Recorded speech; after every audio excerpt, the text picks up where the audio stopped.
Meus amigos, que a paz de Jesus permaneça em nossos corações. Hoje nós vamos falar sobre o capítulo Finalidades da Vida, na segunda parte do livro Cristo, 24ª obra do professor Pietro Baldi, e que nós estamos estudando esse ano toda a segunda parte dessa obra aqui na casa de Francisco de Assis. Nós já vimos dois pontos fundamentais nessa obra, o Cristo.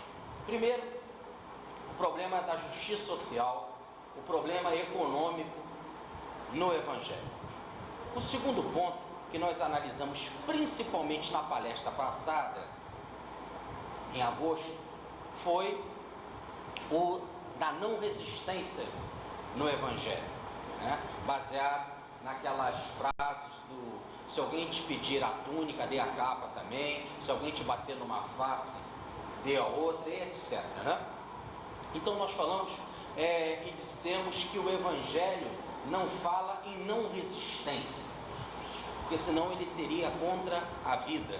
Ele fala em resistência passiva, uma resistência que é uma forma de luta, mas uma forma de luta que não usa os instrumentos daqui do mundo, os instrumentos de arma, os instrumentos da força, e sim que usa um novo instrumento, um instrumento que nos pede o Evangelho, que é um instrumento da justiça, um instrumento da honestidade. Mas resolvemos então com isso aprofundar esse tema e abordar o problema da dor no Evangelho. Vamos ser mais específicos. Se nós devemos fazer uma renúncia passiva, essa renúncia passiva gera dor. E por que o Evangelho fala em dor? Por que o Evangelho nos leva à concepção de que Cristo abraçou a dor, que Cristo abraçou a cruz, que a cruz é amiga, como nos diz Paulo de Tarso, que nós devemos e vale a pena seguir a loucura da cruz? Primeiro, diz Paulo, é loucura. E segundo, se é loucura, como que pode valer a pena seguir a loucura da cruz?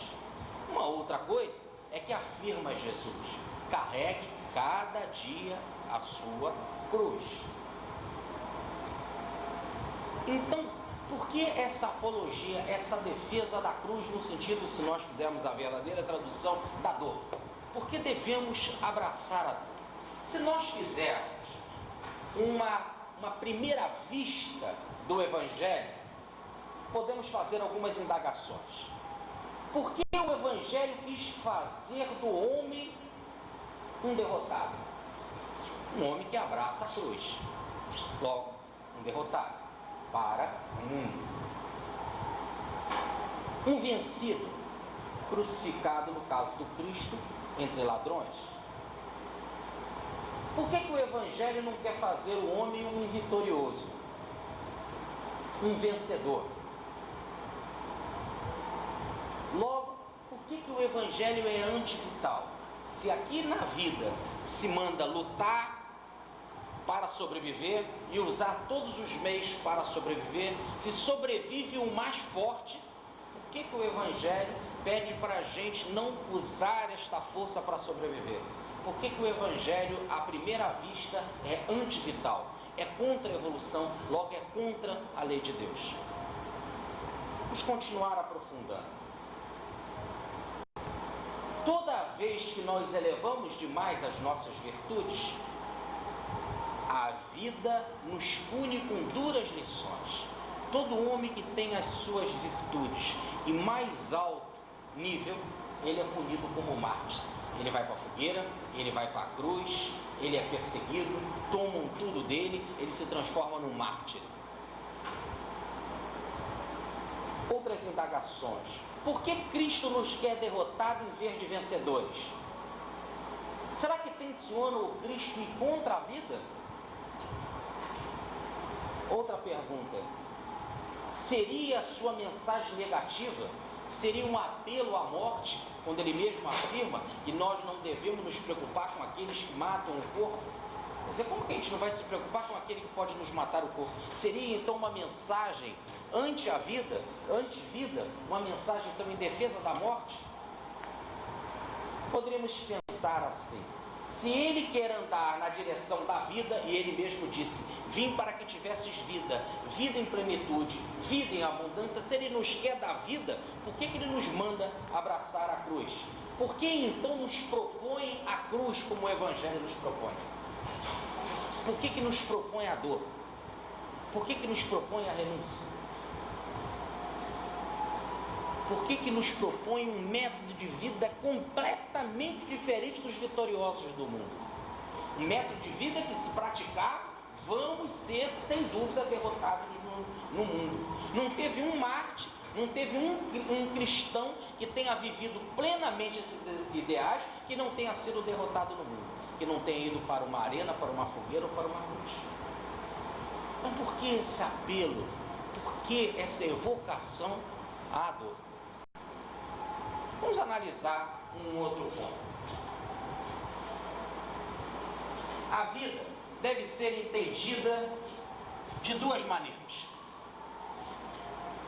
Vamos ver os dois enfoques que a vida pode ser entendida. No enfoque do evoluído, no enfoque do evoluído. Como é que eles encaram a vida? Vamos, em primeiro, ver o evoluído. O evoluído vive para se realizar imediatamente na Terra. O evoluído quer realização? Quer.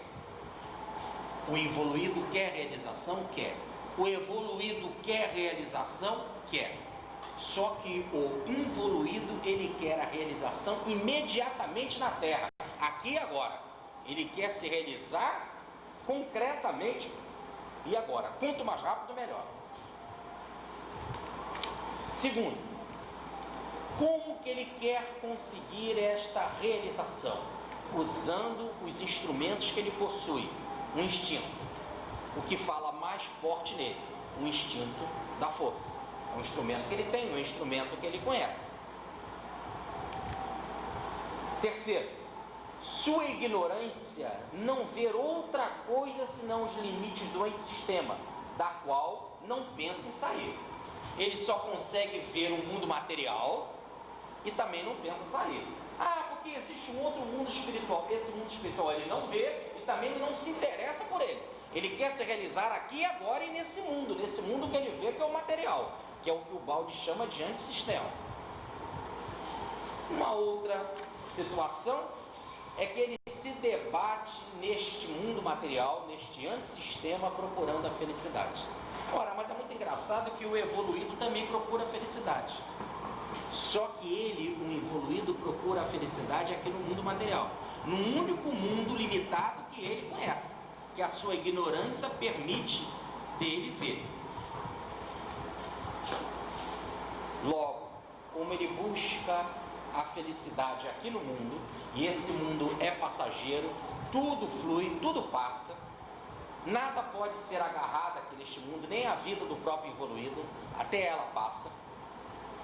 Como já diz um ditado, ninguém mergulha num rio duas vezes. Mergulha uma vez, quando vai mergulhar, o rio já passou, está tudo se transformando, está tudo fluindo. Então ele só encontra aqui neste mundo a desilusão e a dor. Ele busca a felicidade, ele quer a felicidade aqui, ele luta para encontrar a felicidade. O resultado do evoluído é sempre a desilusão, é sempre a dor.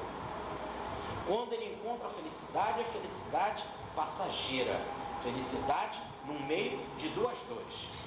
A dor desagradável que ele possuía, luta para encontrar a felicidade. Quando ele acha que ele encontrou a felicidade e começa a gozar ela, vem a desilusão e ele perde a felicidade. Porque sempre vem um esperto, mais esperto do que ele, que toma a felicidade dele, e assim vai. Quando esse esperto não é a dor, quando esse esperto não é a morte. Tá certo? Agora, vamos ver a vida vista pelo evoluído. O evoluído vive para se realizar, mas ele não é imediatista aqui e agora. Ele quer se realizar e aceita se realizar amanhã ou no futuro, em um outro tipo de vida, num plano evolutivo mais alto. Segundo, ele não usa o instinto, ele busca o superamento do instinto. Logo, ele não usa a arma da força, ele usa o superar a força utilizando um novo instrumento que é a justiça, a honestidade. Terceiro, ele entrevê para além dos confins do antissistema, do mundo da matéria, ele consegue ver o mundo do espírito, ou o sistema, do qual procura se aproximar deste mundo, lutando e sofrendo para alcançar nele a felicidade. Então ele está aqui no mundo material, só que ele consegue ver além do mundo material o mundo espiritual, e ele então, como ele vê aquele mundo espiritual que o evoluído não vê, ele então, por causa daquele mundo espiritual que ele vê, ele luta e sofre para alcançar. Seu objetivo é a felicidade também. Só que a felicidade ele não quer alcançar neste mundo, ele quer alcançá-la neste outro mundo espiritual que o evoluído não vê. Então ele não luta e sofre à toa, ele luta e sofre, o evoluído, por um objetivo que ele conhece. Tá certo? Ele luta e sofre por um objetivo que ele conhece. Tá certo? E neste objetivo que ele conhece, que ele quer alcançar, é a felicidade desse outro reino. Assim, se ele tem que lutar e sofrer para encontrar a felicidade nesse outro reino, ele aceita então o sofrer. Se ele aceita então esse sofrer, se ele aceita a dor, tá certo? Para poder alcançar esta outra felicidade, esta felicidade nesse outro mundo, podemos dizer então que ele aceita o programa da cruz. Diz o balde, ele aceita o programa da cruz, ou aquilo que fala Paulo de Tarso, tá certo? Vale a pena a loucura da cruz, ou o programa proposto por Cristo, carregue cada dia a sua cruz. Mas então há uma grande diferença, ele quer carregar essa cruz todo dia, ele quer seguir esse programa da cruz, ele aceita sofrer aqui no mundo, não simplesmente do sofrer pelo sofrer, é porque ele vê um mundo melhor e sabe que para ele alcançar aquele mundo melhor, ele tem que se superar, ele tem que evoluir, ele tem que amadurecer, e esta luta, esta conquista não é de graça, é dolorosa, como nos falou Jesus, o caminho é íngreme e apertado, mas quem procura acha. Então ele aceita o programa da cruz não como um louco, ele sabe o que ele faz, para ele não é loucura para o evoluído, que como não vê esse outro mundo, fala assim, lá vai o louco, ele está fazendo uma coisa que ninguém vê, que nem ele vê, não, ele vê, tá certo? E ele aceita, então é um processo consciente. Mas aí tem uma danada da pergunta, por que a dor? Por que se tem que passar pela dor para se abraçar esse outro sistema? Por que sendo Deus bom, por que sendo Deus amor, para Ele nos dar o seu reino, nós temos que passar pela dor. Para nós termos a tal felicidade, nós temos que sofrer. Esse é o absurdo que o próprio Jesus reclama. Diz ele, se o pai aqui da terra, que é mau, quando o filho pede um peixe, o pai não dá uma pedra para ele, não dá um escorpião. Quando pede um pão, não dá uma pedra. Quando pede um peixe, não dá uma serpente. E se o pai daqui da terra, que é mau, ajuda o filho e faz o melhor para o filho, imagina Deus que é bom. De Jesus, Deus que é bom, não agiria assim. Então há alguma coisa em nós, e que nós sempre estudamos aqui, que é a queda espiritual, que nos emborcou, que colocou-nos no antissistema. Tanto o evoluído está no antissistema, como o evoluído está mergulhado no antissistema, e os dois só encontram dor pela frente. Então é como falou Santo Agostinho, quer que eu olhe para frente, quer que eu olhe para trás, lá está a dor. Quer que eu olhe para o lado, lá está a dor. Nós somos cercados de dor por todos os lados. Tá certo? Somos cercados de dor por todos os lados. O involuído, ele encontra a dor de desilusão. E o evoluído, ele encontra a dor, esperança, para encontrar um reino melhor. Mas todos dois a dor. Por que isso? Por que essa necessidade? Qual então a função da dor? E uma pergunta aqui: a dor então evolui? Se tudo evolui, se não há nada parado, o conceito de dor evolui também? Como que é a dor para o involuído e como que é a dor para o evoluído? A dor do involuído é a dor maldita, a dor tenebrosa, a dor raivosa, a dor da inconformação. A dor do evoluído é a dor bendita, a dor amor, a dor esperança, a dor redenção, a dor libertação. É esse conceito da evolução da dor, vista por referenciais diferentes, que nós vamos encarar então na palestra de hoje, tá? Vamos lá, vamos aprofundar um pouco mais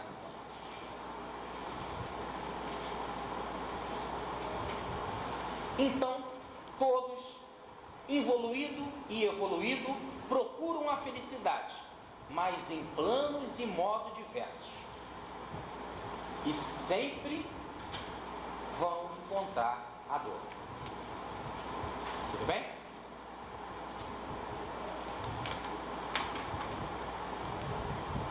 Só que há uma grande diferença entre o evoluído e o involuído.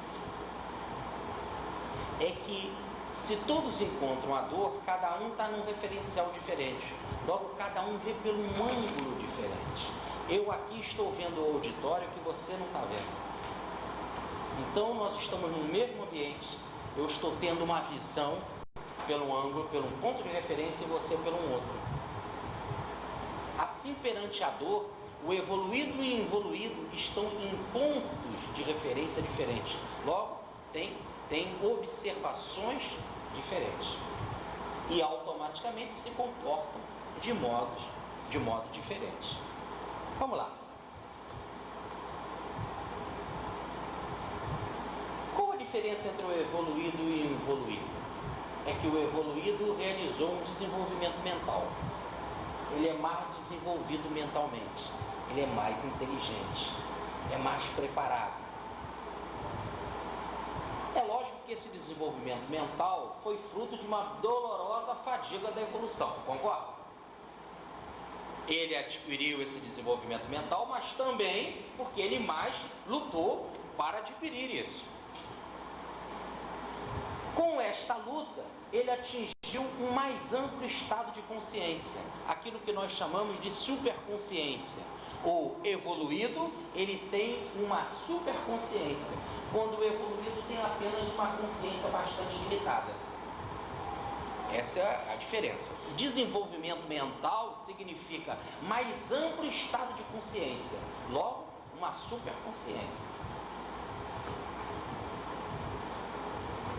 Só para quem alcançou esta superconsciência é compreensível a filosofia da cruz.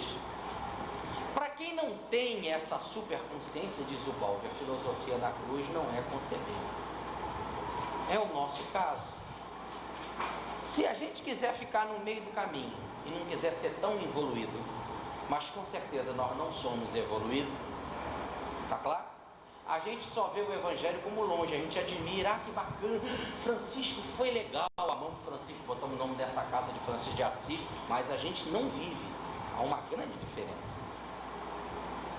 Então diz o Balde, só aquele que adquiriu essa superconsciência, só aquele que amadureceu, que atingiu esse desenvolvimento mental, só esse aceita a filosofia da cruz, ele aceita viver o programa da cruz, ele aceita seguir a loucura da cruz. Tá certo? É um processo então de maturidade. Não é porque gosta e acha bonitinho, porque leu no Evangelho, porque segue essa ou aquela religião. É um processo de maturidade, de desenvolvimento mental. O evoluído tem na vida um outro ponto de referência. Ele cada vez se aproxima mais do sistema, sente a presença viva da lei em si, dentro dele e em tudo que o circunda. Ele logo observa, conforme que ele vai se aproximando da perfeição, ou daquilo que nós chamamos de sistema, do mundo espiritual perfeito, conforme que ele vai se aproximando, ele vai vendo que nesse sistema há uma lei que nós chamamos da lei de Deus. Essa lei de Deus atua nele, atua em si, atua nele e atua em tudo que circunda ele. Ele começa a ver que essa lei é um onipresente, dirige ele, dirige a evolução de tudo. E quanto mais ele vai se aproximando do sistema, mais ele vai sentindo a presença viva dessa lei. Uma sensação sempre mais forte à medida que evolve. Vê aspectos da vida ignorados por quem é evoluído e que não sente a presença da lei. Quanto mais se está afastado do sistema, menos se vê a presença da lei, mais confia em si, menos na lei. Por isso que o evoluído, porque ele está muito afastado do sistema, ele só confia em si. O método usado para vencer é o da força dele, do instinto dele. O evoluído, porque está mais próximo do sistema, ele vê que existe uma lei divina, que nós chamamos da providência divina. Logo, cada vez mais ele se entrega a esta lei e sabe que fazendo a vontade desta lei não é ele, mas é a lei através dele. E essa lei é super poderosa porque ela dirige o universo. Então ele tem uma confiança na lei e sabe que a lei é muito mais poderosa. Então ele vai usar instrumentos para que essa lei trabalhe através dele. O evoluído não sabe disso. Como ele não sabe, ele ignora, ele só usa o instrumento que ele conhece, que é a força. Coitado. Coitado. Como fala o programa aí da televisão. Coitado. Ele tem uma visão limitada. Então,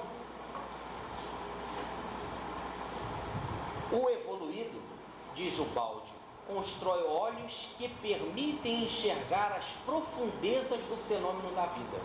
Jesus chama isso de olho bom, olho saudável, olhos de ver. É aquele que atingiu o tal do, tem olho de ver, tem aquele tal do olho bom, tem um equilíbrio perfeito da sua visão, diferente do tal olho mau, do olho enfermo, do olho doente, que deixa tudo nas trevas ou na inconsciência, como disse Jesus. Se o teu olho é mau, a vida será de trevas, não é assim que fala o mestre? Por que a vida vai ser de trevas? Porque vai ser de ignorância, vai ser pequenininha, vai ser limitada ao seu pequeno mundo, ao seu mundo material e interesseiro, ao único instrumento que você tem, que só depende de você mesmo, que é a força.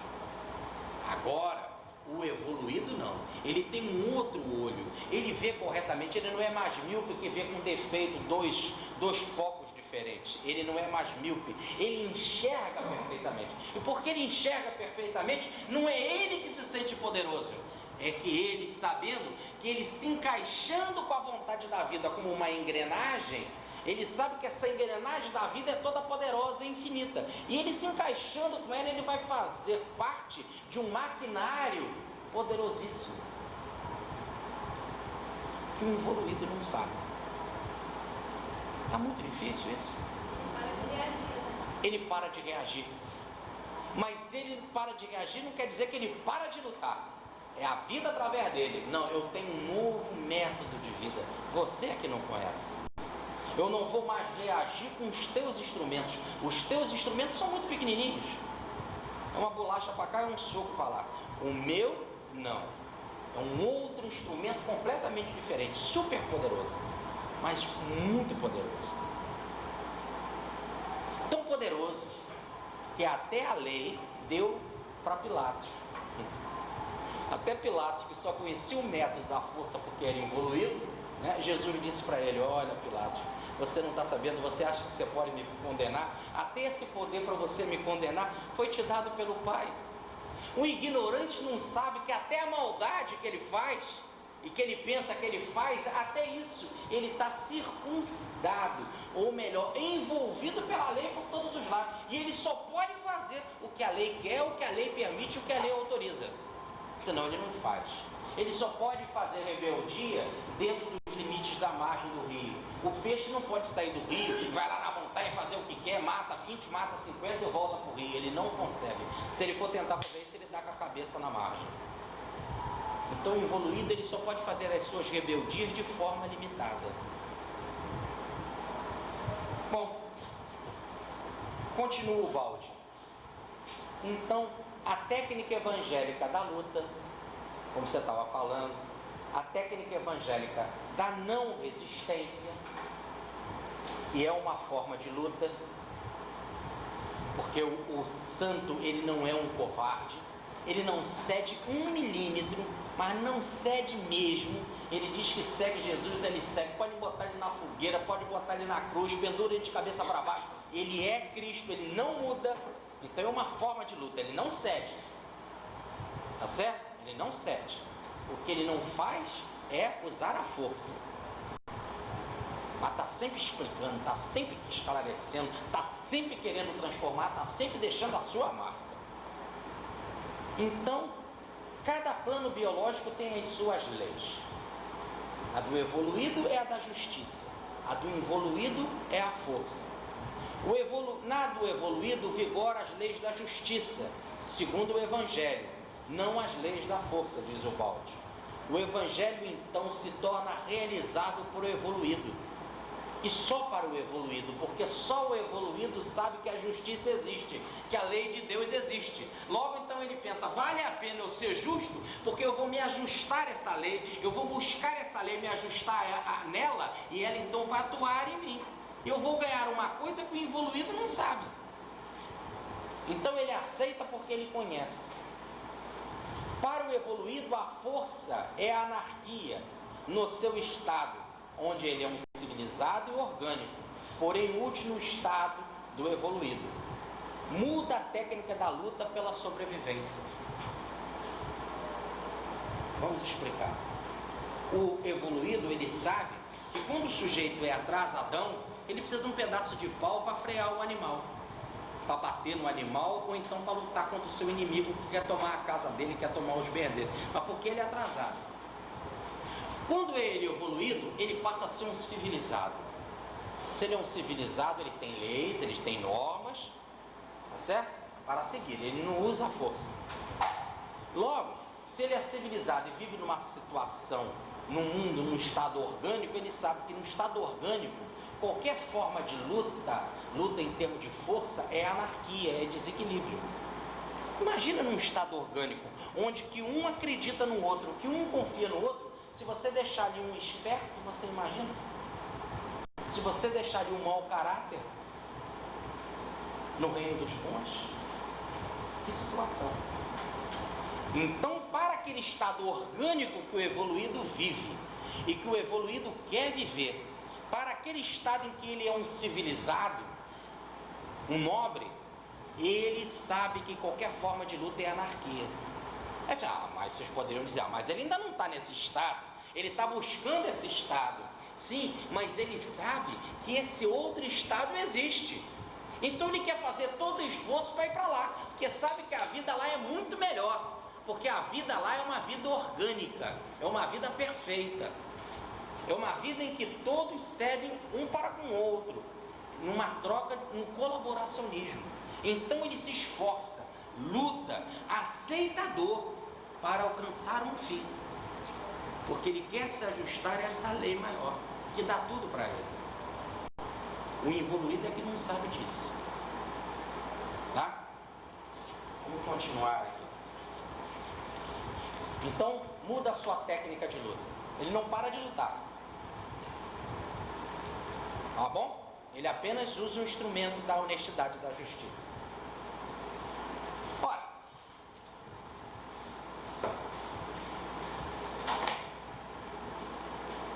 se existem leis diferentes, é verdade também que existem resultados diferentes. Se o involuído aceita a força, a lei da força, ele vai ter um determinado resultado. Se o evoluído aceita a justiça, ele vai ter um determinado resultado. Leis diferentes sugerem resultados diferentes. Olha, diz o Balde, para o evoluído, sua vida não se estriba mais como no antissistema pelo princípio da imposição, mas como no sistema pelo princípio da justiça. Quando ele quer alcançar alguma coisa, ele não usa o método da imposição, da exigência. Eu vou exigir, e exigir ao ponto de utilizar da força para fazer com que se aceite a ideia dele. Ele não usa mais o método da imposição, porque o método da imposição é o método atrasado, é o método involuído. Então ele não usa mais esse método, ele usa um outro que o involuído não conhece, que é o da justiça, que ele está vindo ali que funciona. Parando aqui, essa é a grande dificuldade da gente entender isso. É fácil demais a palestra é muito fácil. A única dificuldade é que a gente não vê a tal da justiça funcionando. Então ainda fica no campo da miragem. A gente tem que repetir, ir e voltar para ver se a gente consegue ter uma luz no final do túnel. Acompanhe aqui. Então, o Evangelho parecia uma posição antivital, mas não é, diz o Balde. Agora a gente pode explicar. É que o que acontece é que o Evangelho não é antivital. É que ele nos coloca perante leis mais avançadas, uma nova fase, que é a da fase da justiça. Então ele não é antivital. O que ele te dá é uma nova visão, uma nova fase, que é a fase da justiça, e que a gente precisa saber que se eu conseguir ver, que é um processo de maturidade, esta nova fase, esta nova lei que é a da justiça, eu vou ter um determinado resultado. Ele só é antivital para quem não ver esse resultado. É como se eu quisesse agora resolver seguir Francisco de Assis, pegar tudo que eu tenho e jogar pela janela e falar bem alto: gente, ei todos, avisa, minha casa está aberta, não vou usar mais chave. Não dá nem tempo de eu chegar lá. Tá certo? Vão tomar tudo. Até os que têm teto vão tomar a minha casa, porque é o abuso do involuído.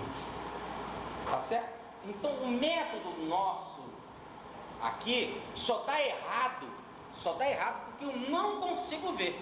O santo não, o santo consegue ver. Então para ele a justiça faz sucesso, para ele e naquilo que ele está buscando, que ele vê e que eu não vejo.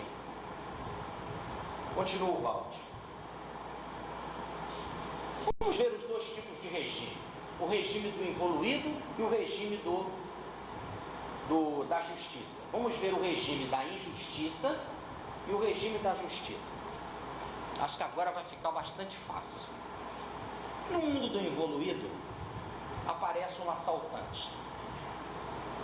O assaltante vence e os assaltados são derrotados e perdem. Não é assim que acontece toda hora, centenas de vezes toda hora? O assaltante vence e os assaltados são derrotados e perdem. E ficam profundamente irados, porque foram assaltados, porque perderam e não tiveram condições de não deixar com que aquela mercadoria fosse levada. E ficam com raiva e com ódio. Mas perdem. No reino da força, vence o mais forte, perde os débeis. Se tiver de haver uma luta física, vai vencer o mais forte. Aquele que for mais fraco vai perder, o que vai apanhar mais. E se resistir, apanha até morrer. Agora vamos ver no regime da justiça. Mas nesse regime da justiça aplicado aqui mesmo, no antissistema, no reino da matéria.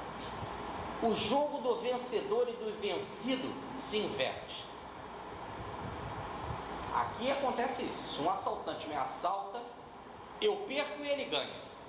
Agora visto pelos olhos espirituais, o assaltante me ataca. Quem ganha, quem perde? visão do Evangelho, os assaltantes vencedores contraem um débito a pagar. Logo ele tem uma dívida, uma nota promissória que não tem cartório nenhum que livra ele se ele não pagar. Tem que pagar. Segundo, enquanto os derrotados sabem que estão pagando sua dívida. Essa é a grande diferença. O sujeito vem me assaltar, ele me assaltou e parece um vencedor. Ele contrai uma dívida, um karma. E eu, o evoluído, só na visão do evoluído, sei que paguei uma dívida.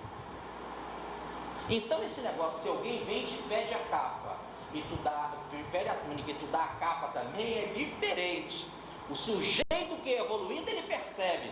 O sujeito já vai me tomar a capa. Vou mais ainda, vou ajudar, vou tentar abraçar ele, vou dar a túnica também, vou dar a capa, vou dar tudo. É diferente. A visão é diferente. Um está contraindo débito.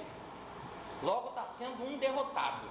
O outro está sendo um vencedor, porque está pagando a dívida. Logo está se libertando. Está certo a visão? Só que o evoluído, o assaltante não sabe disso. Se a gente chega para o assaltante e diz assim: Ih, cara, tu tá frito, eu paguei minha dívida, tu tá criando um karma. Imagina. Isso né? Jesus disse para Judas que ninguém era roubado, simplesmente devolvia. Aonde que Jesus disse isso? Uma história do irmão X. Então foi o irmão X que colocou isso na boca de Jesus, né? Bom, se o irmão X falou, né? Deve ter a sua razão de existir. Mas é verdade, ninguém é roubado, mas devolve. Ou melhor, aquele que rouba é um vencedor passageiro. No fundo, está contraindo dívida. E aquele que foi roubado está pagando a sua dívida, está se libertando. Essa é a história. Isso Jesus não deveria ter dito. Tá certo? Eu sei, uma historinha do Humberto de Campos. Eu só fui buscar no Evangelho. Ué?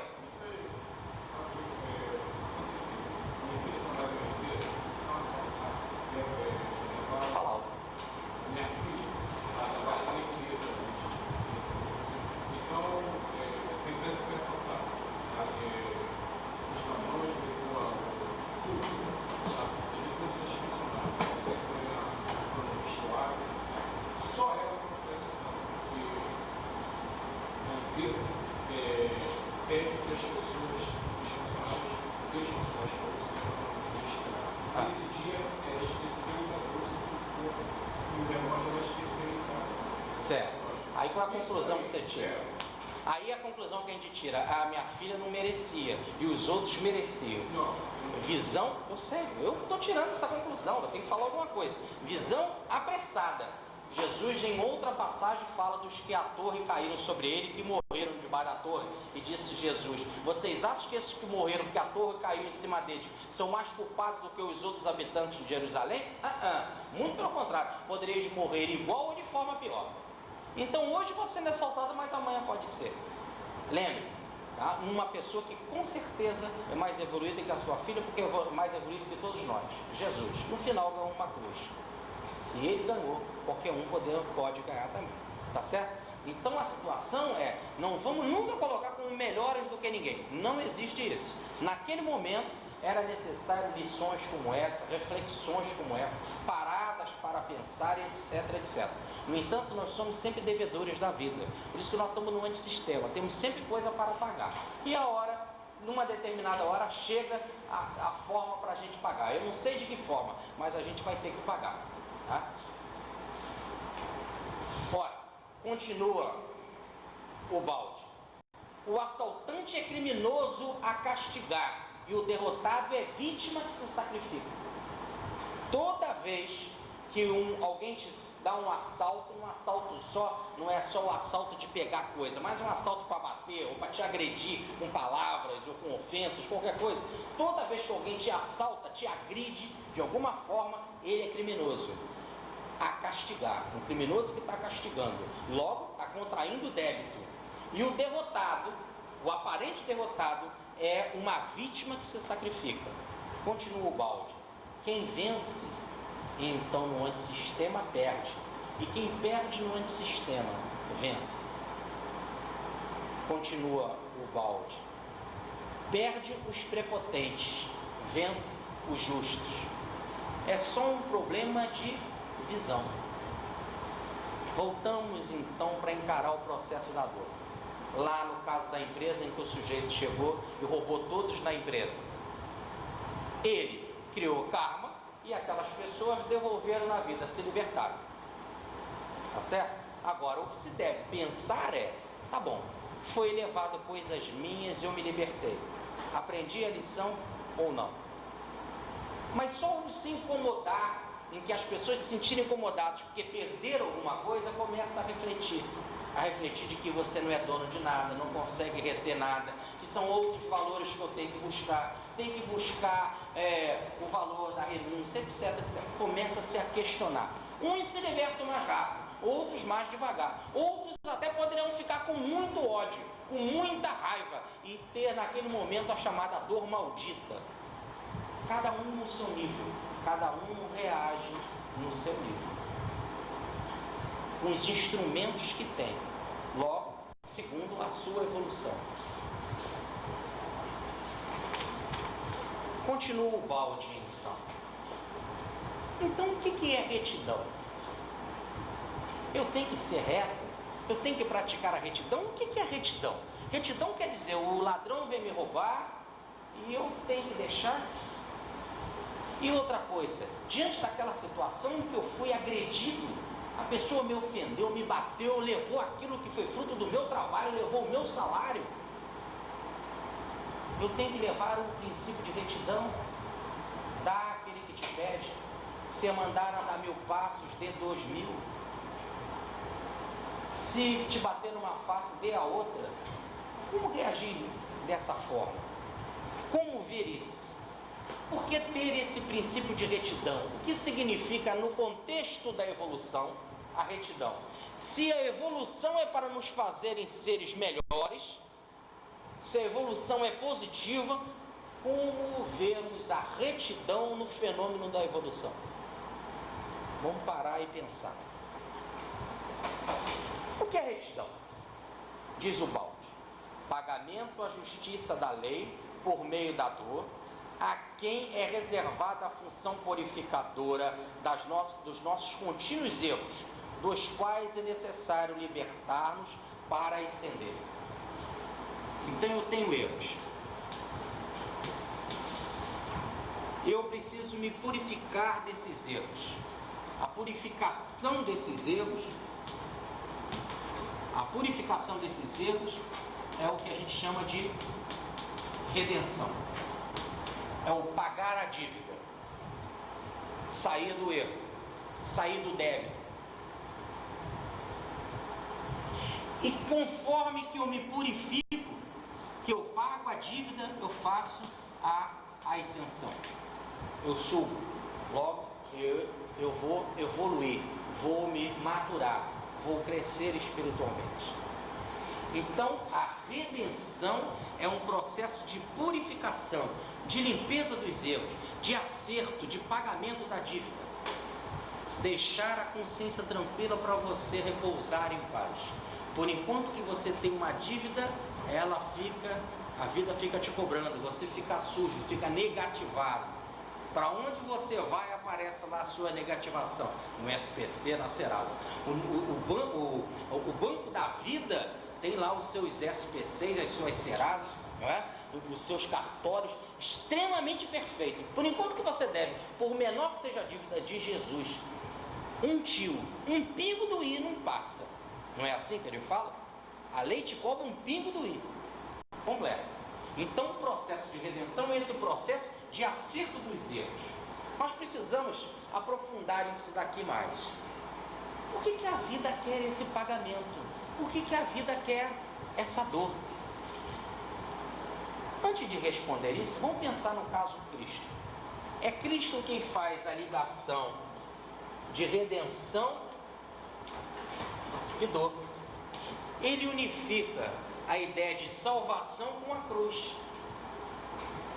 Se quiserem ser meu discípulo, se quiserem entrar no reino de Deus, carrega cada dia a tua cruz. entrar no reino de Deus, redenção, a ascensão. Mas para eu fazer a minha redenção, a minha ascensão, eu tenho que carregar a cruz. É Ele que faz essa unificação. Diz o balde que ele passa a ser mestre de redenção. O Cristo é mestre de redenção, nos deixou uma lição na prática fantástica sobre redenção, que nós precisamos é entender bem a sua lição. Dizer, Cristo se faz crucificar para mostrar-nos o caminho da redenção. Não se trata de uma irracional exaltação da dor, mas de uma real função evolutiva. E porque é evolutiva, passa a ser fundamental para a vida e para o seu desenvolvimento.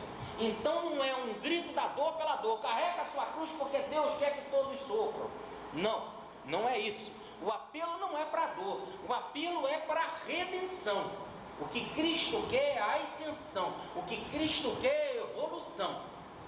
O que nós ainda não respondemos é porque só tem um jeito. Se você quer redenção, quer ascensão, quer libertação, quer salvação, são nomes, você precisa da dor.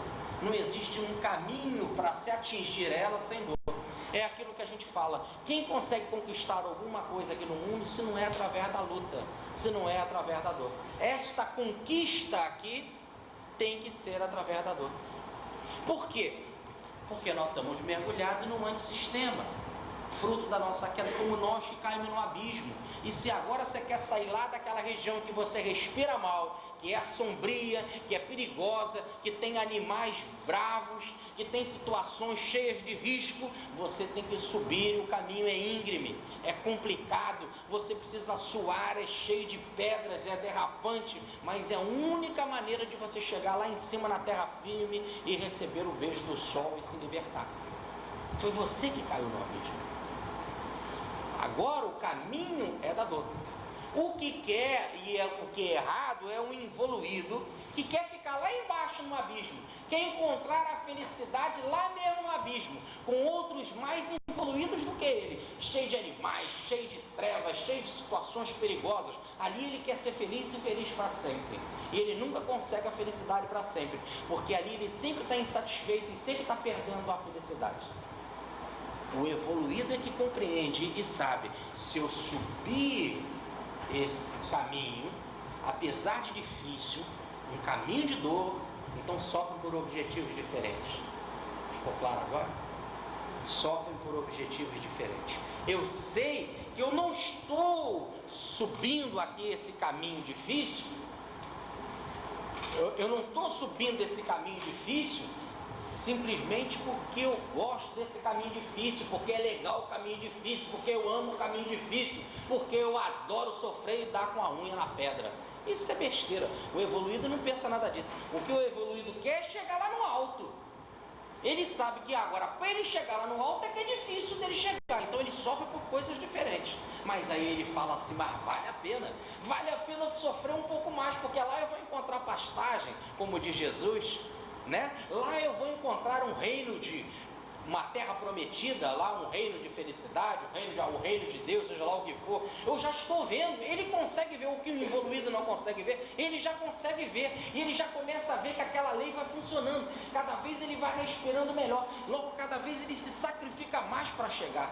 Vale a pena, porque ele já está quase conquistando, ele já está vendo e sabe que lá é legal, ele já consegue ver que tem outros que estão lá felizes, que a vida funciona, que existe uma lei diferente lá naquele mundo, um mundo de colaboração, um mundo de som, um mundo de alegria, um mundo de felicidade, um mundo de doação. Então vale a pena.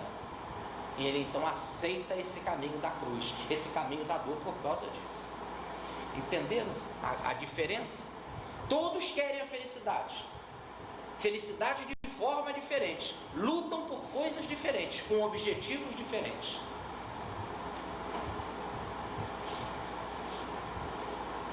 No sistema, a felicidade. No antissistema, a dor. Não poderia ser diferente. Veja se está claro agora. No sistema, ou no reino dos céus, há felicidade. No reino da matéria, no reino do inferno, no reino em que vivemos, há a dor. Então, aqui não importa se você é evoluído ou involuído. Aqui o que há é dor. Se você quiser ficar aqui, vai sempre ter dor.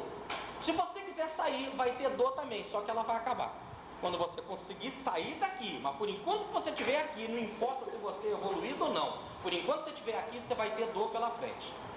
Só que tem a esperança de acabar com ela. Diz o balde, a dor acaba com a dor. Tá? Para poder retornar ao estado de positividade, felicidade do sistema,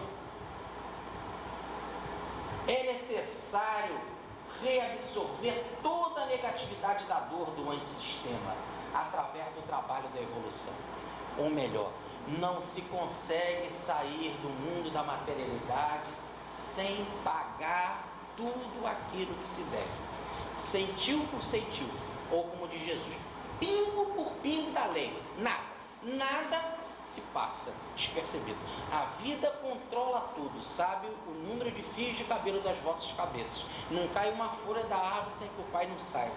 Está tudo matematicamente controlado. Quer sair daqui?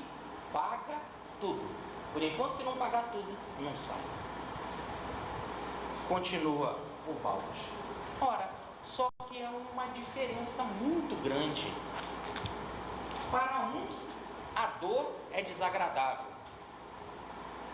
e ele está sempre dando com a cabeça na parede. Para o outro, a dor é instrumento de evolução.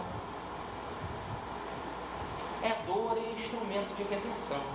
Entenderam a diferença? Para um é sofrer pelo sofrer. Que vida do cão. Ele sempre vai encontrar o sofrimento. O outro não.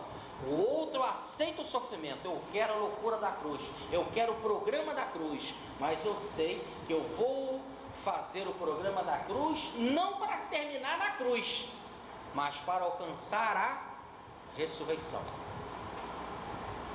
Se o evangelho terminasse na cruz, nós não estaríamos falando dele, porque ele seria muito chato. Mas a grande vantagem é que diz Paulo, se o Cristo ressuscitou, olha, então agora como a frase fica completa, e eu não falei a frase toda de Paulo, só agora falando a frase toda de Paulo, fica tudo, ó, beleza, ó. Se o Cristo ressuscitou, vale a pena a loucura da cruz, mas só porque o Cristo ressuscitou, porque existe uma felicidade, um processo de, vamos colocar a ressurreição como evolução, como uma vida melhor, como um processo de qualidade de vida. Porque existe isso, então vale a pena a cruz. Se o caminho daqui é pagar tudo, e se pagar eu preciso ir para a cruz, então eu vou para a cruz. Se pagar significa ser crucificado de cabeça para baixo, se pagar precisa ser degolado, se pagar precisa ir para a fogueira, se pagar preciso me tomar tudo o que eu tenho, se pagar preciso ser ofendido, preciso ser traído, tudo eu aceito, não por essas coisas, como se o cristão estivesse parabenizando essas coisas e quero mais traição, quero mais cruz, quero mais dor, me dê mais bofetada. Não é isso, o cristão não quer isso, ele nem está afim de bofetada, o cristão não gosta de bofetada, bofetada é ruim, ele não gosta de cruz, ele não gosta de animal, leão, dente de leão, é horrível dente de leão, ele não gosta nada disso, ele gosta é da ressurreição, mas se não tiver jeito, eu preciso dessa coisa, o dente do leão é mínimo pelaquela glória que eu vou conquistar. É o que disse Jesus para Francisco de Assis, que tanto reclamava da sua dor. Ora, se você vai receber um reino cheio de pedras preciosas, o que é tua dor para esse reino de pedras preciosas? Linguagem, é lógico, da Idade Média, não é? Não tinha como fazer comparação. É alguma coisa que só o evoluído sabe que vai ganhar. Só ele sabe, nós não conhecemos. Só ele conhece a lei porque ele está próximo. Então ele sabe que é bom. Então por causa disso ele aceita o sofrer. O evoluído não sabe, o involuído, ele não sabe disso, ele não aceita. Enfrentar leão é ruim. Enfrentar leão é ruim. Tá certo? Então ele não quer. Se for para felicidade, para eu encontrar leão, se for felicidade para eu ter cruz pela frente, se for felicidade, é o caso do ladrão que tem que ter muito trabalho para roubar. Ladrão não vai ter trabalho, por isso que ele escolheu a profissão de ladrão. Tá claro? Então se é muito complicado, muita grade, mais outra grade, ele renuncia e vai arrumar uma casa mais fácil para roubar. Por isso que eu tenho um amigo aqui que botou uma porção de tranca no carro dele, mas tem tranca que não acaba mais. demora mais tirar as trancas do que fazer uma palestra. Mas repare bem, aí o ladrão vai querer dar um trabalho tremendo, só se não tiver jeito mesmo, não tem outro carro, vai o dele, meu, mas só se não tiver jeito, porque dá muito trabalho, e ele não gosta de ter trabalho, é lógico. Então o evoluído vai querer cruz, o involuído vai querer leão, vai querer nada disso, ele quer moleza, só que o caminho que ele escolhe para moleza é o mais fácil, na opinião dele, sempre dá errado e sempre o leva à desilusão. Continua o balde. Então, se dor é instrumento de redenção para o evoluído, ele vê de uma outra maneira a dor, podemos ainda questionar e colocar mais uma situação desagradável, mas a dor é uma coisa de Deus? Martim da Vila agora lançou um vídeo, é uma coisa de Deus, tá? Então ele várias vezes lá ele pergunta, o que é coisa de Deus? Então a dor é coisa de Deus. Deus fez a dor, Deus quer a dor. A dor é coisa do sistema, do reino divino? Não é. A dor é uma coisa negativa, não resta a menor dúvida. A dor está aqui do antissistema, tá. É condição de antissistema, tá. Ora, se a dor é uma coisa errada, se a dor não é uma coisa divina, como que a dor pode se transformar num instrumento divino, num instrumento de redenção? Sabem por quê? Não, é porque também, perfeito. Mas é porque aqui no mundo, gente, isso aqui que eu... Aqui no mundo não existe o mal, gente. O mal também é uma visão do evoluído, porque é sempre a ideia de perder alguma coisa. Com a ideia da vítima que está sempre devolvendo e pagando e crescendo, não existe o mal. O mal é sempre instrumento do bem. Ah, mas quando o ladrão te faz maldade, no fundo ele não está fazendo maldade, ele está fazendo a única coisa que ele sabe fazer no nível dele, na visão dele, no estado dele, é um problema de estado, ele é louco no estado dele, ele não consegue ver nada diferente. Então, mas ele fez um mal aparente, primeiro ele já fez um bem para você, já não pode ser mal. Se você pagou a sua dívida, se você se libertou, já não pode ser um mal. E segundo, e para ele? Bom, para ele construiu acabou de construir um karma. E se é karma, não é mal, porque logo vai vir uma lei de ação e reação que vai dar-lhe uma chicotada, vai dar-lhe uma pancada, ele vai aprender com a dor que ele mesmo praticou, porque disse Jesus que quem pelo ferro fere, se parasse aí, o mal existiria. Pelo ferro será ferido, o mal acaba. Porque quando o ferro te ferir, da mesma maneira que você feriu, você vai aprender com a dor vai te libertar. Logo diz o balde, a dor acaba com a dor nos dois sentidos. O evoluído, quando ele aceita a dor, ele não aceita a dor pela dor. Ele aceita a dor porque sabe que subindo o caminho íngreme, ele vai se libertar. Então a dor acaba com a dor. E o involuído, quando a dor chega nele, ele não queria a dor. Foi ele que fez uma coisa errada, a dor veio em cima dele. E quando a dor vem em cima dele, ele vai procurar um método para se libertar da dor. Logo ele vai se libertar. É o caso de uma pessoa que fez uma coisa errada. Começou a chupar bala no escova-dente, vem uma cárie, vai dar uma dor bandida, ele vai procurar o dentista para consertar o dente. Não tem jeito, a dor de dente vai acabar com a dor de dente, porque ele vai procurar uma solução. Apesar dele ter feito coisa errada, busca uma solução para acabar com a dor.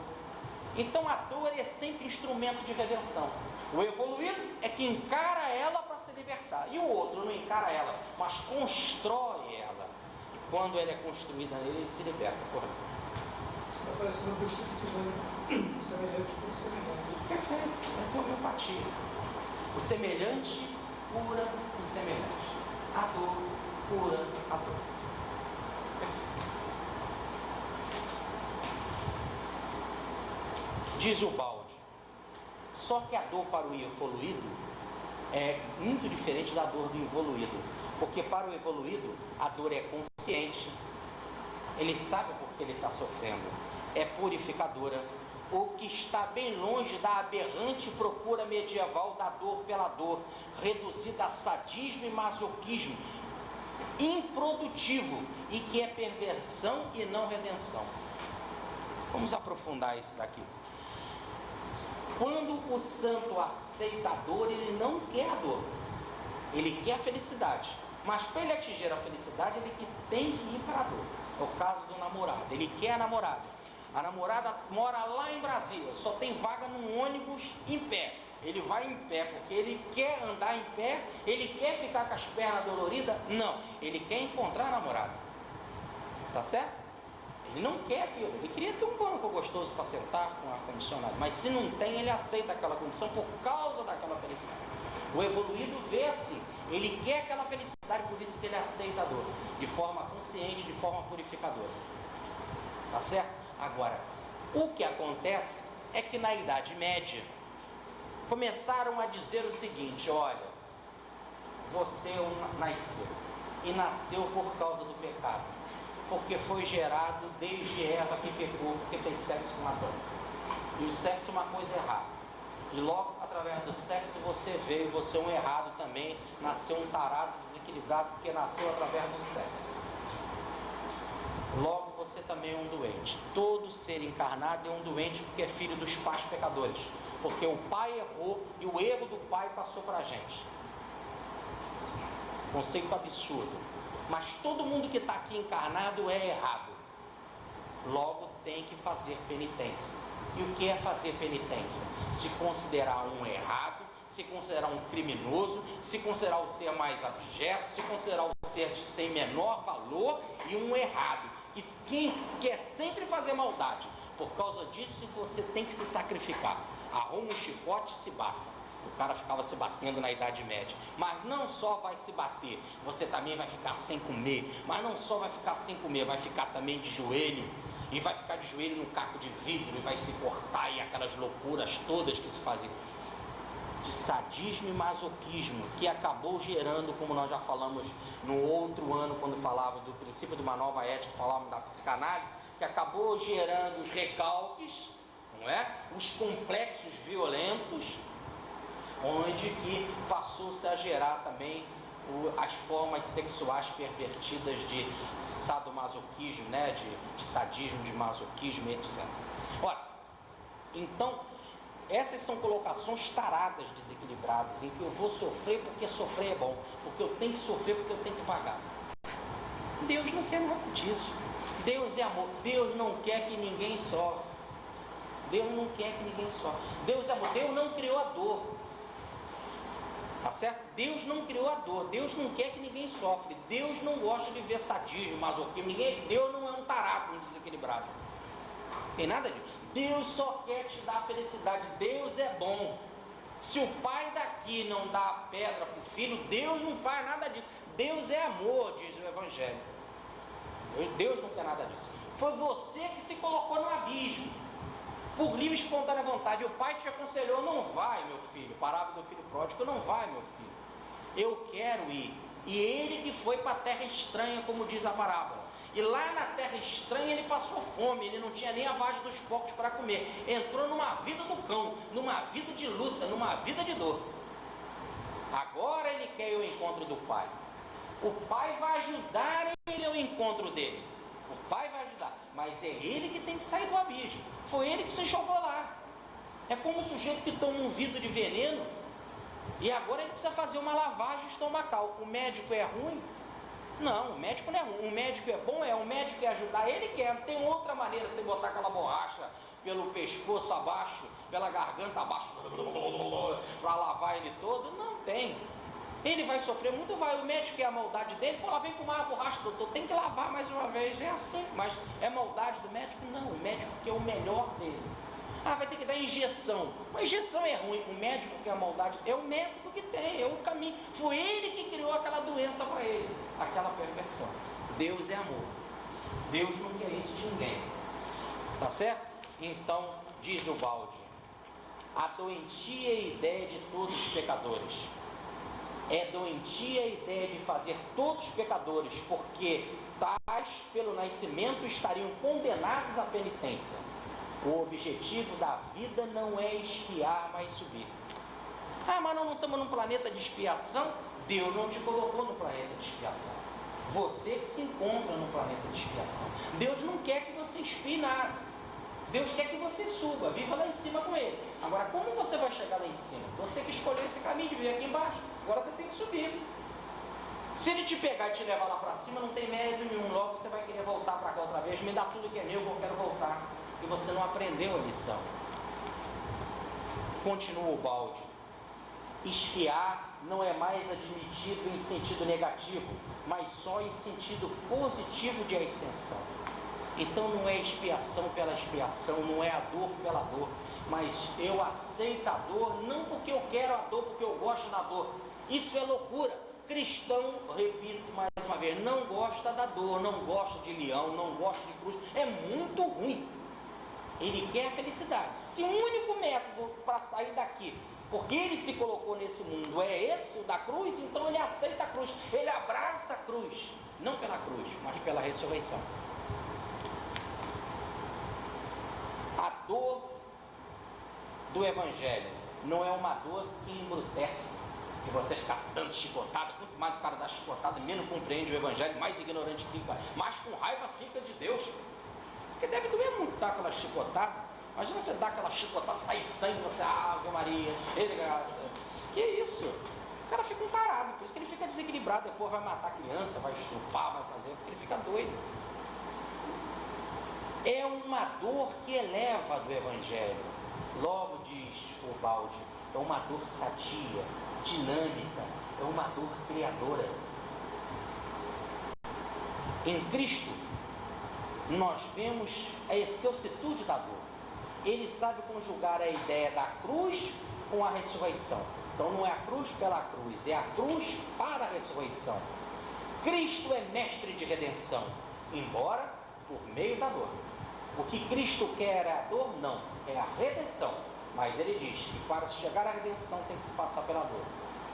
Cristo nos mostra a cruz e aceita a morte, mas para ir em direção a uma vida mais alta e mais plena.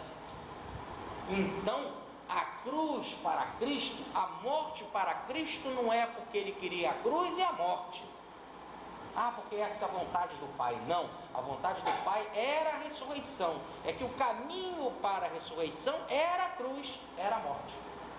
O que ele queria era uma vida melhor, mais plena. Nas tuas mãos, Pai, entrego o meu espírito. Tudo está consumado. Nas tuas mãos entrego o meu espírito. Então não é a mensagem da cruz e da morte, e sim da entrega ao Pai, que significa se integrar a Deus. Se integralizar, se unificar a Deus. É um processo de unificação com o Pai. Cristo nos mostra a cruz e a dor, porque para Cristo a dor é um meio para chegar à felicidade. Toda revelação é esforço de ascensão, toda evolução é esforço de ascensão, é trabalho de purificação e por isso é feita fundamentalmente de dor. O que Cristo quer é evolução, só que para se atingir a evolução se passa pelo trabalho da dor.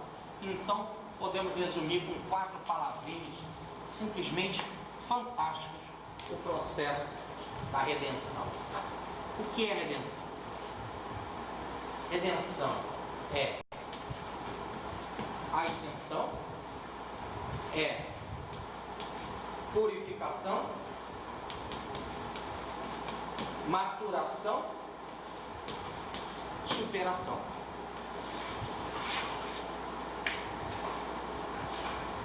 O que é redenção? Eu só vou buscar a redenção porque redenção significa ascensão, elevação, evolução. Mas para eu fazer a minha ascensão, a minha elevação, a minha evolução, eu preciso me purificar. E me purificar significa me espiritualizar, sair dos erros, sair da materialidade, ficar mais leve, ficar mais light, ficar então fluídico, ficar espiritual. E ficar fluídico, ficar espiritual, não ter mais erros, significa ficar maduro. Ficar maduro significa estar consciente, estar preparado, estar educado, estar civilizado. E estar educado, civilizado, significa ter superado a animalidade, ter superado a inferioridade. Tudo isso então é um processo consciente. Superar a inferioridade e a animalidade, conquistar a maturidade, a inteligência, a consciência, compreender para se purificar dos erros, para se purificar da materialidade e assim mais leve a ascender, crescer, evoluir, subir a escala da vida e atingir a redenção, a salvação, a libertação. Esse é o processo. Olha, fecha aí então o balde. Como funciona essa técnica da redenção? O que o ser quer atingir com a redenção é o sistema. Mas, se cada hora eu vou subindo um degrau da vida, porque a evolução não dá saltos, isso a gente já aprendeu, o bom senso afirma, se eu tenho que entender que redenção é encontrar-me com o sistema, com o reino espiritual, e eu, para atingir esse reino espiritual, eu vou subindo os degraus sucessivos. Logo, redenção não é uma coisa que se adquire assim, ó, num apanhar com as mãos, de uma forma única. Eu agora cismo de ser redenção e vou ser igual a Cristo. Dobra ali na porta, já é igual a Jesus. Não tem lógica. A evolução não dá saltos. Logo, diz o balde, a redenção, ela avança por degraus, em que cada vez que vai subindo desse degrau, se vai se aproximando do sistema. Logo, ele acaba com algumas ideias erradas de redenção. Primeiro, o que redenção não é? Ela não é uma visão instantânea, súbita, global e genérica. Porque o sujeito na praça pública diz assim, quem aceita Jesus, eu, pronto, já está liberto. Se fosse assim, poxa, não é. Mas não é mesmo. Está claro? Logo, ela não é alcançada de forma instantânea, súbita, global e genérica. Não. A redenção, diz o balde, é gradual, é parcial, é específica, é analítica. Mas por que ela é gradual, ela é específica? No sentido de que ela vai pegando ponto por ponto que você vai tendo defeito, o seu ponto fraco, ela vai trabalhando ponto por ponto fraco. Olha para você pegar, deixar de ter um ponto fraco, aquele ponto fraco ser forte, ó, você leva às vezes muitas encarnações, muitas experiências. O que é importante é experimentar, e vai experimentando. Aí quando aquele ponto fraco se transformar em forte, aí pronto, naquele ponto houve a redenção, houve a sua conquista. E os outros pontos fracos todos? Aí a vida pega um outro e vai agindo naquele outro ponto fraco, depois num outro, e depois num outro, e assim sucessivamente. Ela vai de grau em grau, de forma específica, atingindo ponto por ponto, de forma racional, de forma analítica. E aí então, conforme que você vai resolvendo cada ponto, você vai se aperfeiçoando em cada um deles, eles vão deixando de ser fracos, aí você chega à perfeição global. Então diz o balde, a lei não faz teoria. Essa coisa de teoria, aceita Jesus, está liberto. Isso é teoria. A lei não faz teoria. Ela se exprime com fatos e nos corrige bloqueando-nos e golpeando-nos no ponto fraco. A lei nos faz compreender fazendo-nos sofrer, fechando-nos as portas à livre expansão das qualidades inferiores e simultaneamente abrindo as portas à expansão das qualidades superiores. É uma sufocação da parte baixa para a expansão da parte alta. Então, vamos imaginar assim. Vamos dividir o ser em duas partes. A parte inferior sua, a sua parte negativa, é sufocada. E a sua parte superior, positiva, é reconstruída. Então, cada vez mais a vida vai sufocando ou destruindo os seus pontos fracos, as suas animalidades, você vai superando a sua animalidade, a sua materialidade, os seus erros, um por um. E aquele ponto que é erro seu, que é a sua animalidade, ela vai reconstruindo em plano mais alto. Então naquele ponto você subiu um degrau. E nos outros? Aí depois desse aqui resolvido, ela vai pegar um outro para resolver. Ah, mas por que ela não pega tudo de uma vez para resolver tudo de uma vez só? Porque o Evangelho é contra.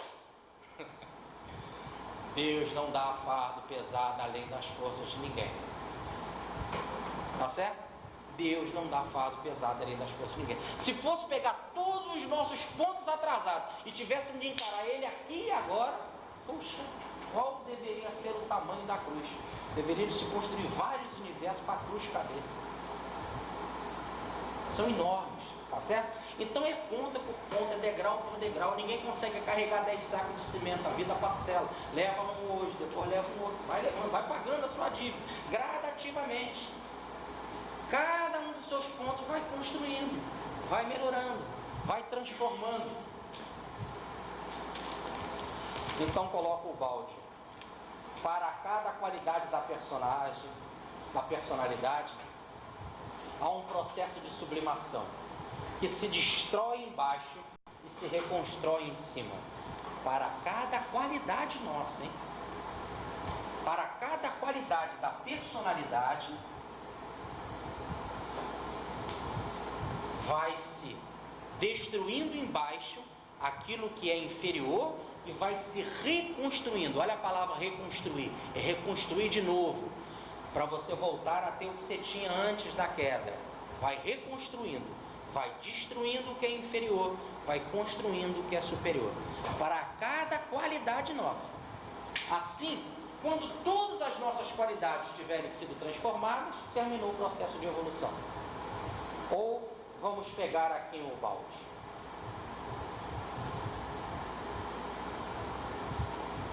Mas o que é o bem e o que é o mal? Porque quando eu estou aqui na vida, eu pego pela frente o bem e o mal.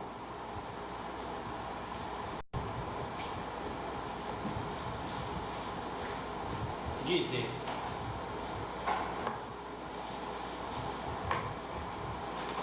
Cada personalidade é de um tipo. Aqui nós temos uma personalidade 1 e uma personalidade 2. Essa personalidade 1 tem tais pontos positivos, tais pontos negativos. Essa personalidade tem esses pontos negativos e esse daqui positivo. Pontos positivos são pontos que foram reconstruídos no alto e a parte errada dele foi destruída embaixo. Ponto negativo são apenas pontos que só há coisa errada e que precisa ser destruído um por um para que cada um por um, seja construído de forma positiva. Tá certo ou não? Então significa aqui nesse exemplo que esse cara aqui já consertou 4 pontos negativos dele.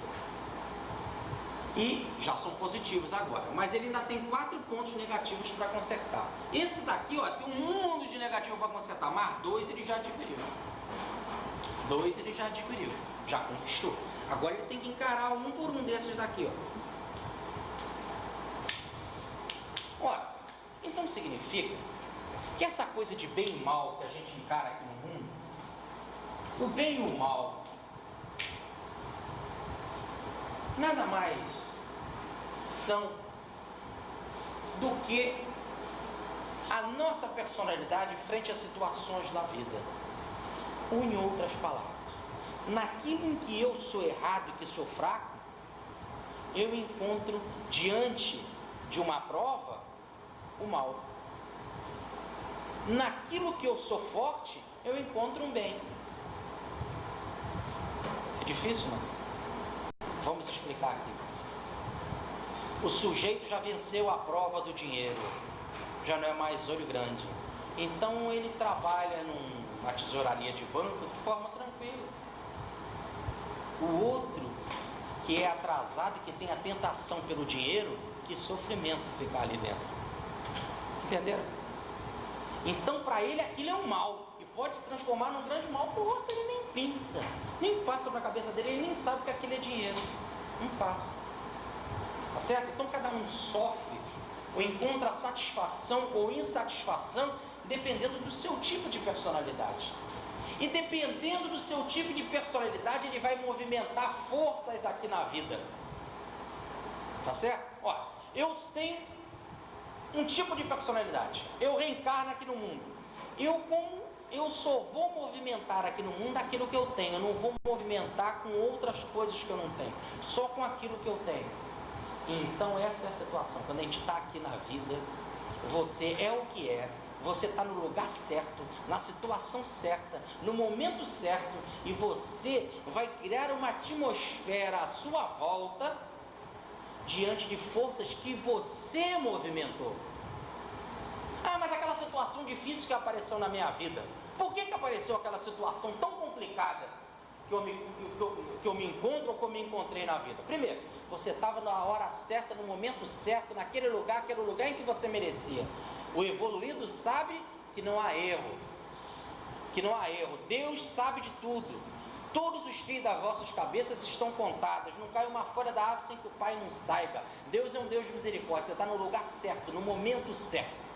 Ah, mas por que eu tomei aquela atitude? A atitude que você tomou era a única atitude que você sabia tomar, porque você usou um instrumento único que você possuía naquele momento. Se você usou a força é porque era evoluído. Era o único instrumento que você tinha naquela situação de temor, de dor, você usou a força e reagiu dando uma bolacha.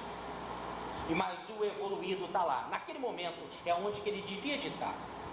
Ele não está no lugar errado, ele está ali mesmo, é onde que ele deve estar, é ali que ele tem que ser testado. E diante de uma situação perigosa, ele pode agir renunciando, pode agir perdoando, pode agir virando a outra face.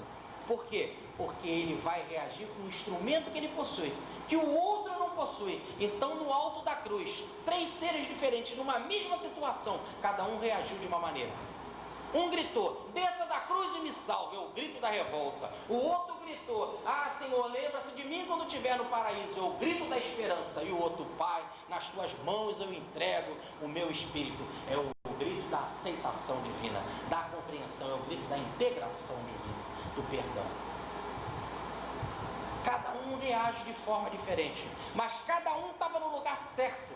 Não quer dizer que cada um estava ali, foi por acaso que Cristo estava ali, foi por acaso que estava aquele ladrão, o outro ladrão, não tem nada disso. Cada um estava no lugar certo, no lugar que merecia, no lugar que a vida colocou, porque era o nível dela. Só que diante de situações diferentes, diante da mesma situação, seres de níveis diferentes, com maturidades diferentes, reagem de forma diferente, porque veem, compreendem e enxergam de forma diferente.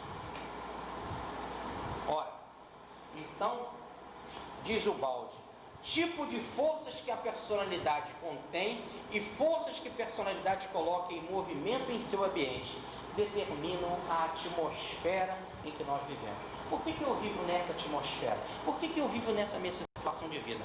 Porque aí significa que é nesse lugar que a minha personalidade tem que viver, com as condições que eu tenho, tá certo? E as minhas situações da vida são situações que eu estou movimentando com o que eu tenho. Bem e mal nada mais significam, diz o balde. Bem e mal que se abate em cima de nós depende da estrutura da nossa personalidade. A primeira causa de tudo que acontece conosco está dentro de nós. Mas por que aconteceu isso comigo? Por que eu estava ali? Por que eu agia assim? Eu estava ali, tá claro? Porque eu mereci estar ali, porque foi ali que eu me coloquei no meu nível evolutivo, era ali que eu devia de estar para fazer o meu teste. Mas por que eu agi daquela maneira? Eu agi daquela maneira porque foi um instrumento que eu já adquiri pela minha evolução e que me fez agir daquela maneira. Continua o balde. O indivíduo constituído de forças negativas, a sua ação será sempre destrutiva e tudo o que ele toca, mesmo as coisas mais preciosas, se transformará para ele em engano. Se o sujeito é evoluído, é constituído de forças involuídas, destrutivas. Tudo que ele toca, até as coisas mais santas, se transforma em dano para ele.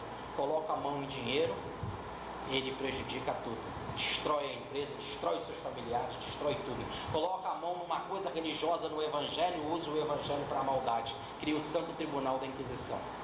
Em nome de Jesus, mata. Tá certo? Agora, o evoluído, constituído de forças positivas, a sua ação será sempre construtiva. E tudo que ele toque, mesmo as coisas mais danosas, tenderá a sanar, tornando-se útil. O evoluído que tem forças positivas, tudo que ele toque, mesmo se ele tocar as coisas mais danosas, lá ele vai ser útil. É Jesus com Madalena, era prostituta e tomada por 7 demônios. Era o que se tinha de pior na opinião dos homens. Com o toque do Cristo, ela se transformou na primeira arauta da ressurreição, a primeira pessoa a dizer para o mundo: Cristo vive, e vivendo transformou a história em 2. O seu toque, mesmo no que se tem de mais perverso, se transforma em glória. Ele sara, passa a ser útil, constrói. Então não existe coisa boa nem coisa ruim, depende de quem está encarando. Se você é atrasado, a coisa mais boa se transforma em ruim. Se pega o Evangelho e se cria o Tribunal da Inquisição. Se bota a Joana d'Arc na fogueira, se queima livro de Allan Kardec. Em nome de Jesus. Aleluia do raio dos papas. Fazem maldade com as coisas mais santas. É lançar pérolas aos porcos, como disse Jesus. E diante de coisas mais atrasadas, o homem sabe dar o toque e transformar. Não é? O homem santo, o homem elevado. Então, conclui o balde. O destino é a sua retificação. A primeira raiz do mal e do bem está dentro de nós. O destino está dentro de nós, na nossa natureza. Porém, um indivíduo que pertence ao antissistema atrai a dor, incumbida de cumprir a sua função corretiva. Não pode viver senão num regime de correção. Por que o evoluído está sempre sofrendo?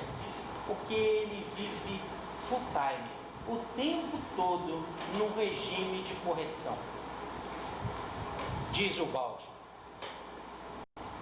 não se é permitido por sermos culpados ou por estarmos fora de lugar. Não se é punido por sermos culpados ou por estarmos fora de lugar. A técnica da redenção serve para cada um cursar a sua escola e receber a lição que lhe cabe. Cada um está no seu lugar justo, cumprindo o trabalho evolutivo que é proporcionado ao seu nível. Se ele é involuído, ele está constantemente frente à escola da correção. Sempre existe correção para ele, porque ele é evoluído. Não se vive para evoluir? Como evoluir sem experimentar? O que é experimentar? Experimentar é sofrer, sofrer para enxergar, enxergar para compreender, compreender para corrigir. Eis o método para atingirmos a redenção. Sofremos, esse é o método da correção do involuído. Como o involuído é corrigido? Ele sofre para quê? Para poder enxergar. E quando ele enxerga, ele compreende. Como é que eu não vi isso? E quando ele vê, aí então ele corrige, porque ele agora encontrou um método de vida melhor. Aí ele conserta um pontinho dele negativo, que deixa de ser negativo, e aquele pontinho passa a ser positivo. Ele sofreu naquele ponto fraco, ele enxergou porque que aquele ponto era fraco, porque ele fazia uma coisa de errado, ele compreendeu isso, e quando ele compreendeu, ele quis se corrigir. Quando ele corrigiu, aquele ponto deixou de ser fraco, passou a ser forte, passou a ser positivo. Agora ele vai encarar esse outro aqui, ó. Gradativamente ele vai encarando ponto por ponto. Quando tivermos explorado e corrigido os campos de força da personalidade, o indivíduo ter-se-á transformado a ponto de poder sair do antissistema e reentrar no sistema. Naquele momento, o processo evoluído terá sido cumprido. Quando ele transformar todos esses pontos aqui em positivo, ponto por ponto, A redenção não é global, é gradativa, é específica, ponta por ponta. A evolução está cumprida, porque ele reingressa no sistema. Por isso que o Balde diz que a evolução tem um fim. A evolução é do tamanho da evolução. O pedaço que você evoluiu é o pedaço que você vai precisar evoluir. Aí depois que você evoluir, aí é um crescimento orgânico, não é mais individual. Cada um quer crescer por si mesmo. Agora, organicamente, num outro método de vida, todos juntos, o organismo cresce por inteiro, em conjunto. Porque o crescimento de um é vantagem para o outro. E a vantagem para o outro é crescimento de todos. É conjunto. Ora, e fecha aí então o Balde respondendo sobre o Cristo. Então, o que significa a última crucificação? Aquela, por exemplo, de Cristo, e que nós deveremos passar. Nós estamos fazendo crucificação por crucificação. Ponto por ponto nós estamos nos crucificando. E agora é a última de todas. Depois que os seus pontos forem positivos, o que significa aquela última? A última crucificação.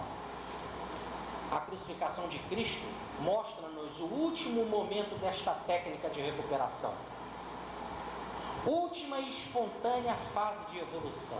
Agora nós temos que ver por que é espontânea, porque é uma missão crística voluntária. Por que é espontânea? Diz ele, quanto mais se é atrasado, mais a crucificação é imposta. Mais o processo de redenção é imposta. Porque a ignorância é incapaz de se autodirigir. Essa frase aí eu acho que é fundamental. Quanto mais se é atrasado, mais a redenção é imposta, a crucificação é imposta, o processo de cura é imposto. Por quê? Porque a ignorância é incapaz de se autodirigir. O ignorante não sabe construir o seu destino. Agora, quanto mais avançamos, tanto mais o esforço e as dores são necessárias, são aceitas livremente. Elas são conscientes, passam a ser conscientes da lei. Sabe que é vantajoso segui-la. Então, nesse exato momento, acontece isso. Ele compreende, sabe que é vantajoso seguir, então a dor tenebrosa, a dor infernal, a dor maldita, ou que se costuma chamar a dor de Satanás, se transforma. Esse é o processo de evolução da dor que dizíamos no início da palestra. A dor trevosa se transforma em dor luminosa. A dor infernal se transforma em dor santa. A dor maldita se transforma em dor bendita. E a dor de Satanás se transforma na dor de Cristo. Eis o processo de evolução da dor. Cada um vê a dor segundo o seu nível. Quanto se mais atrasado, qualquer forma de dor é tenebrosa, é infernal, é maldita, é coisa de Satanás, é coisa ruim. Como os antigos sempre diziam, tudo que é mal é culpa do demônio, é culpa de Satanás. Tá certo? Mas com o processo de evolução, a dor muda, você encara o processo de forma diferente. A evolução, diz o Balde, transforma a dor. A dor de Cristo na cruz não é mais uma amarga e raivosa derrota como no antissistema, mas é o glorioso e feliz triunfo do regresso ao sistema. Na última fase, o ser passa a ser um colaborador da lei. O indivíduo trabalha na correção dos seus defeitos e atitude anti-lei. Logo, o ser abraça a cruz, abraça a dor, porque sabe que vale a pena sofrer, porque ele quer colaborar com a lei. Se a lei quer que ele se corrija, se a lei quer que ele se purifique, se a lei quer que ele se supere, se a lei quer que ele se transforme, e se para isso ele tem que passar pela dor, ele abraça a dor. Então o Cristo abraça a dor, porque passou a ser um colaborador da lei. A lei quer que o homem se transforme, e que se para o homem se transformar ele precisa da dor, então ele abraça a dor. A dor passa a ser amiga, como diz Francisco de Assis. Obrigado, Senhor, pela irmã dor, porque ela de ti me aproxima. Muita paz.